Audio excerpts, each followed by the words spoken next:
மீனாட்சி, இங்கிருந்து நீ தப்பித்து செல்லலாம், ஆனால் மரண தண்டனையிலிருந்து உன்னால் தப்பிக்க இயலாது.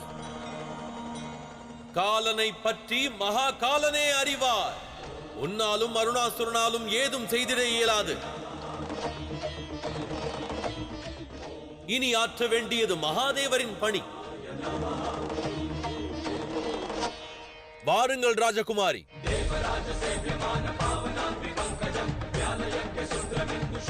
தாமதப்படுத்தாதீர்கள் ராஜகுமாரி, சென்று விடுங்கள். உங்கள் எதிர்காலத்திற்காக முதலடியை எடுத்து வையுங்கள்.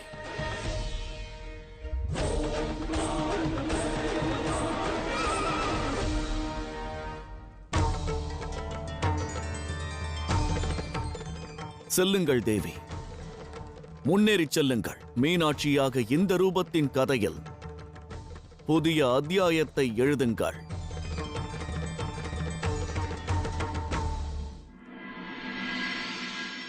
அரண்மனையில் என்ன நடக்கிறது என்று தெரியவில்லை. ஒருவேளை சுந்தரனுக்கு ஏதேனும் நேர்ந்து விட்டால்?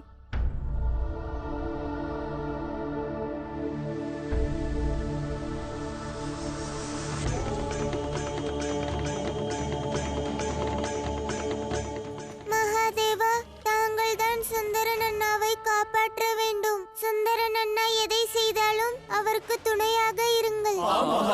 சுந்தரனை காப்பாற்றுங்கள். இல்லை மீனாட்சி, இங்கிருந்து செல்வதற்கான எண்ணம் வருவது சரியல்ல. நீ எங்கும் செல்லக்கூடாது மீனாட்சி. மகளே, உன் தந்தைக்கு அவமானத்தை தந்து செல்லாதே. ஆம் மீனாட்சி, மகள் தந்தையின் கௌரவமாவாள். தந்தையை அவமதிக்காதே.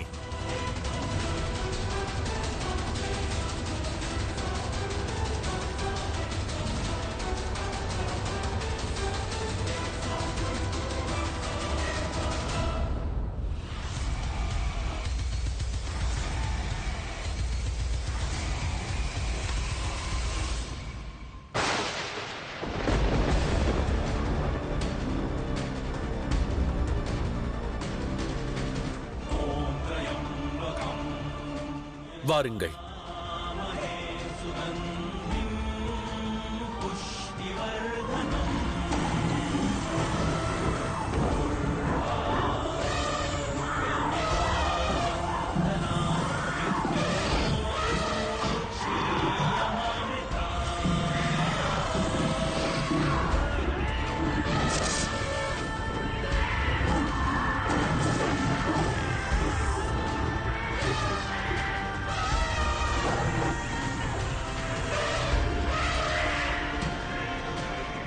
வாருங்கள் ராஜகுமாரி.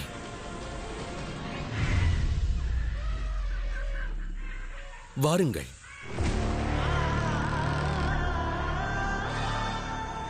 அங்கேயே நில் மீனாட்சி.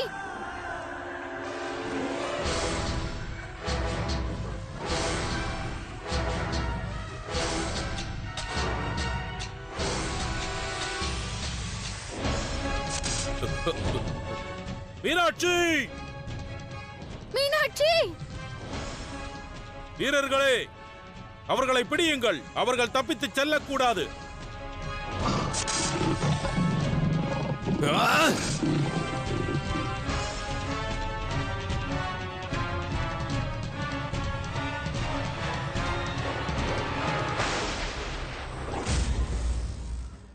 இயற்கையின் இந்த விளையாட்டு பிரபஞ்சத்தின் புரிதலுக்கு அப்பாற்பட்டது.